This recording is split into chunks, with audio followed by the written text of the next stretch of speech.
Columbia and the river have had a parallel history for more than 200 years, and what you see in one, in some cases, is a reflection of the other. It was instrumental in locating the city in the first place. In the late 1700s, the legislature concluded that the location then occupied by the state capitol in Charleston was too far for the upcountry people to travel to conduct their political business, and so an enterprising legislator named Gervais put forward a bill to create the city of Columbia on the banks of the Congaree River. Once established, of course, it drew economic development to itself. Canals were created to take boats around the fall line falls, so commerce hummed, as it were. And in the 1820s and 30s, the construction of railroads made Columbia a major crossroads.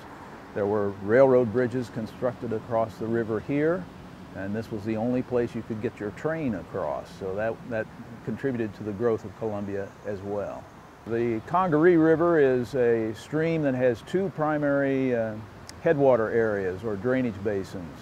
One is the Saluda River, a little bit northwest of Columbia, and the other one is the Broad River, which is directly north of Columbia and begins in the Blue Ridge province of the Appalachian Mountains. Those two streams join here in Columbia, and that's the starting point of the Congaree River. Recreational activities along the Congaree River are primarily boating, for example, fishing, bicycling, a lot of people coming out for afternoon strolls and walking, bird watching. All of these activities bring urban residents close to the resource and provides a unique opportunity for recreational purposes. The relationship between Columbia and the river over the past century was one that I think probably collectively we're not too proud of. The river was a dumping place. At the turn of the 20th century, about 1900 or so, for example, coal was burned to create gas that lit the city, and the leftovers, called coal tar, was dumped in the river. And some of that material, which is carcinogenic, still lies on the floor of the river today.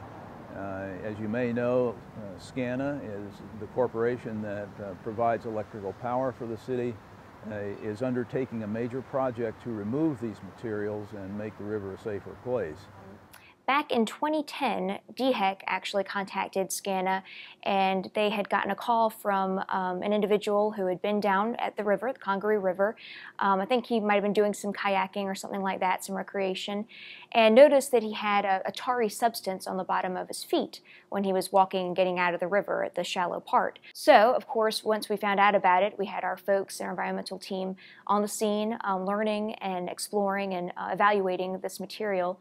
And what we determined and decided is that probably it was from that predecessor site, and even though it wasn't something that our company had done, it's something that we felt was the right thing to do to remediate and to help the city of Columbia clean up that area in the river. So at this point in time, we're developing the new remediation plan and hope to submit that to DHEC and the U.S. Army Corps of Engineers for review and hopefully approval within the next 60 to 90 days. And everyone is pretty much in agreement, that this needs to happen. We need to make sure our rivers are clean, especially because Columbia is in the surge of revitalizing itself, and eventually I know there are plans to bring more down to the river. The vista is fabulous, but we want to make more use of our river in Columbia. So the first thing you have to do, the first step, is to make sure it's clean, safe, and ready to go, and then you can have more development.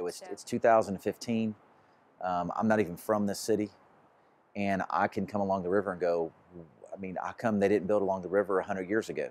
Or why come they didn't build along the river 40 years ago? And even now, why aren't they building along the river more?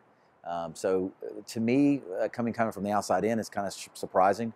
I have found out that there's family lands and there's There's, obviously some of this used to be plantations. So obviously a lot of family land, and it's been here a long time in people's families. And so maybe they're having trouble giving that up. But pretty surprised that there hasn't been more development. And I don't know I know there's plans. I'm sure the university is moving this way.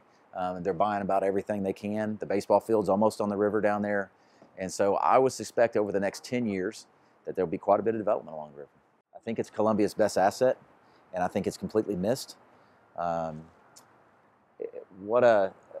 just done an amazing job down here. I've always thought, well, I can do what I can with the building, but all I got to do is look out the windows, and it's just amazing out here. I don't even have to do anything out here to make it beautiful.